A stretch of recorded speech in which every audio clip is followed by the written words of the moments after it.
All right, sports fans, welcome back to another week of high school football. Rick, as always, this past weekend we saw a lot of great performances. As usual, players like Garrett Gilbert did big things. I think he had another 5-touchdown performance this past week against Hendrickson. But Garrett Gilbert wasn't the only player who had a great week. So, Rick, why don't you give us the first game ball to a player who's not named Garrett? Well, someone we might not hear much from is a Hyde Park quarterback by the name of Ashton McManus. He threw for 272 yards, 6 touchdowns, and for good measure, he was 7 out of 7 on extra points, so he had a busy night. It's not bad, none of that performance. My first game ball is going to go over to LBJ, DeVaris Wright, their senior quarterback.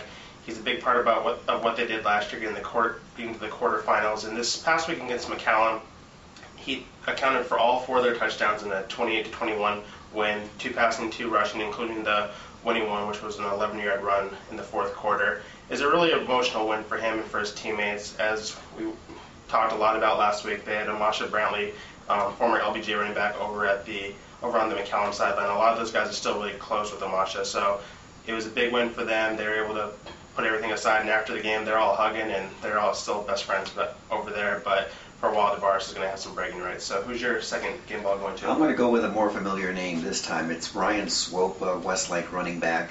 He rushed for 140. He caught 3 passes for 120. Scored 3 touchdowns, and Westlake's starting to roll. And Texas A&M's going to get themselves a very good football player next year.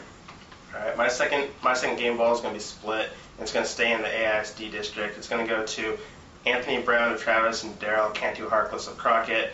On Thursday, they played a very tight 23-22 win, or 23-22 game. Crockett came out on top. Brown had all 3 touchdowns for Travis, 2 receiving, 1 on a kick return, and Cantu Harkless had over 230 yards rushing and 2 touchdowns, and he kicked the game-winning extra point with about 23 seconds left, I think it was. So great performances from both those guys. Crockett gets another big win. It looks like it's going to be Crockett or LBJ in that district. So big win from those guys. Do you know that Cantu Harkless is my brother? Is he? Yeah. Is he really? He is now. All right.